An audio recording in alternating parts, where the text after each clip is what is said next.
है नहीं कोई मामला सुधीर जी, आप ऐसे ही बना रहे हैं। पीएम ने कितनी तस्वीरें ट्वीट की। नहीं अंजना जी, प्रेम शुक्ला जी से पूछिए, अमित शाह मैजिक नहीं है, योगी मैजिक नहीं है, सिर्फ मोदी मैजिक है क्या? किसी और का मैजिक नहीं है क्या? वही कह रहा चाहते हैं वो शुक्ला जी। आई मीन ये तो सवाल पूछना है कि योगी मैजिक तो मोदी जी ही हैं और हर कोई मोदी जी के मैजिक को स्वीकारता है। अमित भाई भी मोदी जी के मैजिक को स्वीकारते हैं, योगी जी भी मोदी जी के मैजिक को स्वीकारते हैं, राजनाथ जी, जेपी नड्डा जी, गडकरी जी, हर कोई मोदी जी के मैजिक को स्वीकारता है।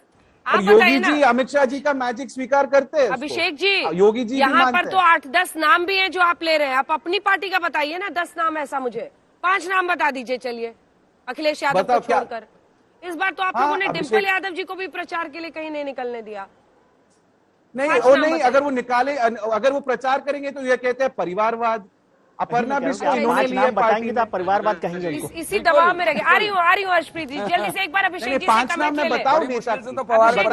अभिषेक जी सुनिए, देखिए मोदी मैजिक की बात इसलिए हो रही है और ये टॉपिक इसलिए उठा है क्योंकि धामी साहब हार गए हैं।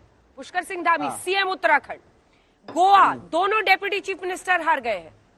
अब ऐसे स्टेट्स को अगर वो जीत रहे हैं, पिछली बार से बेटर परफॉर्म कर रहे हैं, no anti incumbency, pro incumbency हो रहा है, वोट शेयर में, सीट में इजाफा हो रहा है राज्यों में, मणिपुर में, तो फिर आप इसे क्या कहेंगे? मोदी के नाम पर ना, धामी के नाम पर थोड़ी फिर उत्तराखंड में वोट मिला जब वो खुद ही हार गए। तो अंजना जी, मोदी मैजिक तो है ही, पर कांग्रेस का तो मैजिक चमक ही नहीं है ना, वही तो प्रॉब्लम है। अगर पंजाब में देख के आपका जो चमत्कार, जो मैजिक था, आपका मैजिक देखिए वहां, और गुजरात में भी देखिए। अगर आप गुजरात में कुछ नहीं कर पाएंगे, अब गुजरात का इलेक्शन तो दिसंबर में आने वाला है, तो वहां भी वॉकओवर है बीजेपी के लिए। तो मैं यही कहना चाहता हूं, देखिए अंजना जी, मैं बैंगलोर से हूं, मेरा रजिस्टर्ड वोटर आईडी बैंगलोर का है, मैं कांग्रेस वोटर हूं, क्योंकि वहां कोई ऑप्शन नहीं है, मुझे कांग्रेस को ही वोट देना पड़ता है। कांग्रेस वोटर, एसपी सपोर्टर, ये है मेरा स्टोरी लाइफ में। It's a sad story. बहुत सैड स्टोरी है। As of now, सबका टाइम अपना टाइम दिया। हर्षप्रीत जी, क्या जो ऑपोजिशन का भी आपका स्पेस था वो भी एंडेंजर हो रहा है? क्या आम आदमी पार्टी वो स्पेस भी आपसे ले रही है? पंजाब निकल गया सर आपके हाथ से।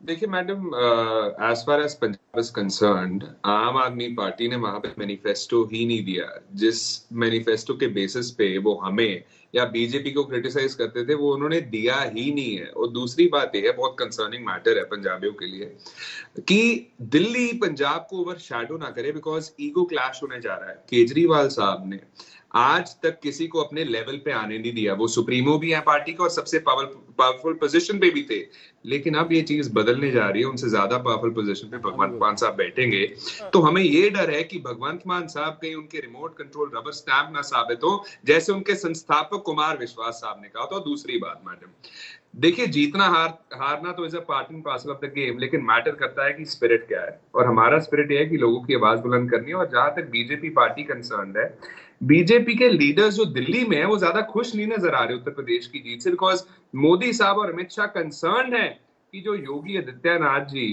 एक राइज कर रहे हैं, उनको कंपटीशन आगे पोज कर रहे हैं, तो दे आर कंसर्न्ड। वो जो खुशी, वो जो हंसी है दिल्ली के लीडर्स के, बीजेपी के, वो मुंह से उनके चेहरे से गायब होती जा रही है। और आप देखेंगे इनमें ईगो क्लैश होगा और there would be a division that will happen very soon. और दूसरी बात मैडम, पंजाब में बीजेपी मुक्त पंजाब हो चुका है। इनकी डबल इंजन की सरकार को जंग लग चुकी है। वहां पे नोबडी हैज एक्सेप्टेड बीजेपी। और ये जो नया पंजाब बनाएंगे इसलिए कहते थे क्योंकि पुराना पंजाब बुरा लगता था इनको पंजाबी बुरे लगते थे। उसकी वजह से उनको टेररिस्ट और खालिस्तानी का और उसका खामियाजा भुगतना पड़ा इनको। क्या कांग्रेस पार्टी कोई भी जिम्मेदारी इन हार के लिए नहीं लेने के मूड में है हर्षप्रीत जी? मैडम देखिए, क्योंकि आप सबका रिपोर्ट कार्ड लिख रहे हैं, बहुत इंप्रेसिव रिपोर्ट कार्ड आपने लिखा है कि इसकी आने वाले वक्त में उससे लड़ाई होगी, यहाँ टकरार हो रहा है, यहाँ तकरार हो रहा है। Very good report cards, very nice. उनको दे देते हाथ में, वो पढ़ते रहेंगे 5 साल, क्योंकि वो अब सत्ता में है। बट प्रभु मेरा सवाल कांग्रेस के बारे में है आपसे।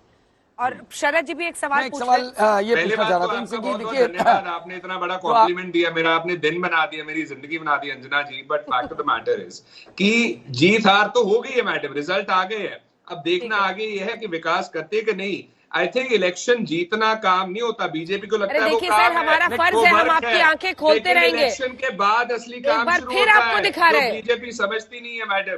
चलिए देखिए, एक बार फिर से देखिए, मेरा एक बार फिर से देखिए, ये जो आपका कहना बोल ले, है, फिर ये डेटा मध्य प्रदेश का आ गया है, जल्दी से बताइए। मेरा कहना ये है कि जो ये कह रहे थे कि कोई ये पार्टी में आने नहीं देते किसी दूसरे को अपने बराबरी में, तो ये तो हर पार्टी का है। कांग्रेस में सोनिया गांधी अपने या अपने बच्चों के बराबरी में किसी को आने देती हैं।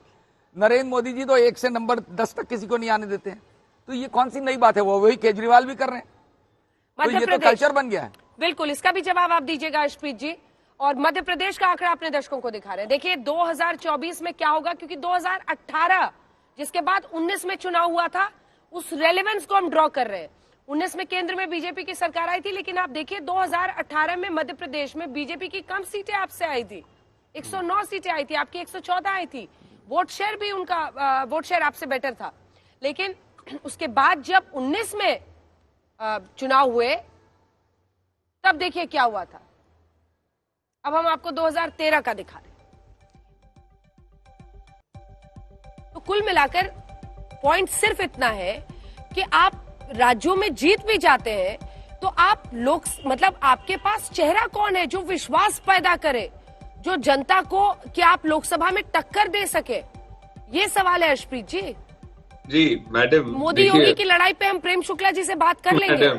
मैडम देखिए, फैक्ट ये है मैडम कि मोदी साहब आज गुजरात चले गए हैं 2 दिन की विजिट पे, क्योंकि दिसंबर में इलेक्शंस होने हैं वहां पे। तो प्रधान कैंपेनर तो वो जरूर है। मैं बस इतनी अपील करूंगा बीजेपी को कि जीतना, आप काम मानते हैं सिर्फ इलेक्शंस को जीतना, आप गवर्नेंस को भी जरा काम मानिए, आप हिंदुस्तान के विकास को भी जरा काम मानिए, और जितनी आप लगन से, जितनी आप तनदेही से आप इलेक्शंस की तैयारी करते हैं, उसका काम करते हैं, उतना अगर हिंदुस्तान में करें तो हम आपको अप्रिशिएट कर पाएंगे। ठीक है, बीजेपी आपसे सीख के करेगी, ठीक करेगी। एक चीज कहना चाहता हूँ, ठीक है, एक चीज सुन लीजिए। बीजेपी के लिए आपने जो डायरेक्शन दिए वो कर लेंगे, ठीक है। अंजना जी कंक्लूड तो कर लो, बस 10 सेकंड। कम ऑन, इतना अर्शप्रीत जी, ये मैडम करके जो आप करने की कोशिश कर रहे हो ना, you are not reaching anywhere.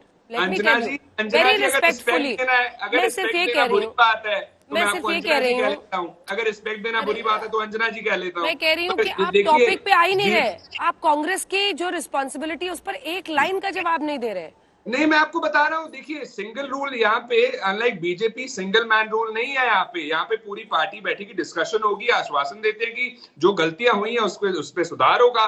लेकिन मैटर ये करता है कि आगे जो सरकारें बनी है वो काम करें, और जीतना डज नॉट मीन कि सारा काम हो गया है। 15 लाख हो गया है, लीडरशिप का इशू रिजॉल्व नहीं हुआ है, और ये डायरेक्शन दे रहे हैं कि कैसे इनको सरकार चलाना चाहिए। 2 साल से वही गांधी प्रॉब्लम ये है। राजस्थान का भी हम नंबर दिखा दे रहे हैं आपको कि बीजेपी को 163 सीटें आई थी। रुक जाइए सर, राजस्थान विधानसभा चुनाव में 2013 में 163 सीट, और उसके बाद से कांग्रेस को 21 सीट आई थी।